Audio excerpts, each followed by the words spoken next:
your roadmap to the latest in auto. Welcome to Highway Herald. On March 27, 2025, President Trump triggered a global trade clash with a sweeping 25% tariff on imported cars and parts. Germany fired back, setting off a high-stakes economic standoff between two industrial giants.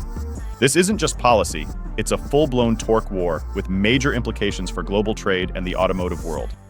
Buckle up as we break down the key moves driving this international showdown.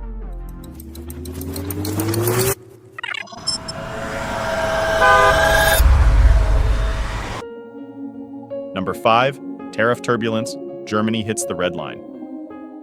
Germany's car culture isn't just about passion, it's economic backbone stuff. Brands like Mercedes-Benz, BMW, Volkswagen, and Audi aren't just emblems of precision and speed, they're global trade workhorses. In 2024 alone, Germany exported more than $35 billion in automotive goods to the US. But on March 27, 2025, the engine started to sputter. That's when President Trump announced an aggressive, blanket 25% tariff on all foreign-made vehicles and auto parts. The blast radius hit Germany square in the grill.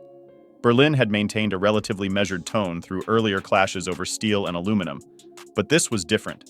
This was personal. Chancellor Olaf Scholz pulled no punches, calling the move wrong and warning of shared economic pain on both sides of the Atlantic. Finance Minister Joerg Kukis upped the ante, declaring nothing is off the table in Germany's response playbook. And it wasn't just Berlin throwing shade. Paris chimed in with a vengeance, and the broader EU hinted at a unified counterattack. To Germany, targeting the auto sector is like aiming a sledgehammer at its industrial soul. The message from Europe? Don't mistake patience for weakness. Germany isn't downshifting. But Germany's response was just the beginning. What followed next was a united Europe shifting into a more aggressive gear. Number 4, shifting gears, from talk to toughness in Europe. As tensions escalated, Europe's stance shifted dramatically. Germany, typically a champion of diplomacy and careful negotiation, suddenly hit the gas. Behind-the-scenes discussions and discreet phone diplomacy were replaced by bold public calls for retaliation. And not just against American vehicles. Germany made it clear that agriculture, electronics, and digital services were all fair game in this unfolding economic standoff. This was no longer just about tariffs. It was about asserting European sovereignty. European Commission President Ursula von der Leyen reinforced the message, stating the tariffs were bad for business, worse for consumers. For the first time in the dispute, the EU found unity, with Germany now confidently leading the charge. France, Italy, and Spain quickly joined Berlin, supporting a coordinated response. Brussels began drafting countermeasures, potentially targeting US exports and limiting the presence of American tech giants in the European market. Public sentiment surged in parallel. Workers in industrial hubs like Stuttgart and Wolfsburg protested, demanding action. German automakers, under pressure, called for swift government intervention. Adding fuel to the fire, Chancellor Scholz even pointed to Canada's independent stance, hinting at a broader transatlantic alliance. Germany wasn't backing down. And Europe? It had officially gone on the offensive. And while Europe's political stance shifted, the economic impact was already starting to ripple across supply chains and consumer markets. Before we delve deeper, we'd appreciate it if you could subscribe to Highway Herald. Your support fuels our passion to create more content like this. Now let's explore number 3. Shockwaves in the supply chain. Economic fallout begins. This isn't just about headlines and handshakes, it's about real-world impact. According to the Center for Automotive Research, American car buyers could soon see price tags climb by several $1,000s. Meanwhile, for German automakers, their crucial US market just got a lot more hostile. Within days of the tariff announcement, sales of German vehicles in the US began to decline. Suppliers on both continents, whether they deal in electronics, drivetrain components, or raw metals, were suddenly thrown into uncertainty. Projects were paused, investments frozen, and this ripple effect doesn't stop at cars.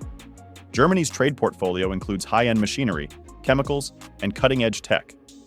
If this trade war intensifies, industries from pharmaceuticals to AI could feel the squeeze. Inside Germany, even as auto giants like BMW and Mercedes urged a balanced response, political sentiment leaned hard toward resilience over retreat. With Merkel-era diplomacy in the rearview mirror, Berlin's new leadership seems ready to defend economic sovereignty, even if it means restructuring operations or relocating some production closer to American soil. The bottom line? This battle could force Germany's auto sector to reinvent itself, and the cost of that transformation won't come cheap. But cars and supply chains weren't the only targets. The conflict was about to widen its scope, bringing in tech titans, agricultural goods, and even new global alliances. Number 2, beyond the garage, tech titans, farms, and a fraying alliance. What began as a confrontation over cars has quickly swerved into a broader trade clash spanning multiple sectors. Germany and the wider European Union are now setting their sights on American tech giants, Amazon, Google, Meta, with digital tax proposals that have long simmered but were held back due to US opposition. Now, with tensions high, those taxes are being revived, not just as economic policy, but as strategic leverage. If President Trump's 25% auto tariffs aim at Germany's industrial backbone, these digital levies strike directly at America's technological crown jewels, Silicon Valley. And it doesn't stop there.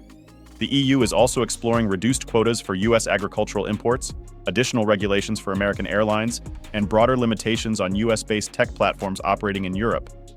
France and Italy are vocally supporting this widened approach. French President Emmanuel Macron and Finance Minister Eric Lombard have made it clear: if Washington wants a fight, Brussels won't pull punches. Meanwhile, Canada, also under pressure from US trade policies, is considering its own retaliation. With Berlin, Brussels, and Ottawa potentially forming a united front, the US may soon face a coordinated trade resistance. Germany insists this isn't about hostility, but about defending sovereignty and demanding mutual respect. But the pressure wasn't just coming from boardrooms and ministries. It was bubbling up from factory floors and city streets across Germany. Number 1, street sentiment and the political pileup.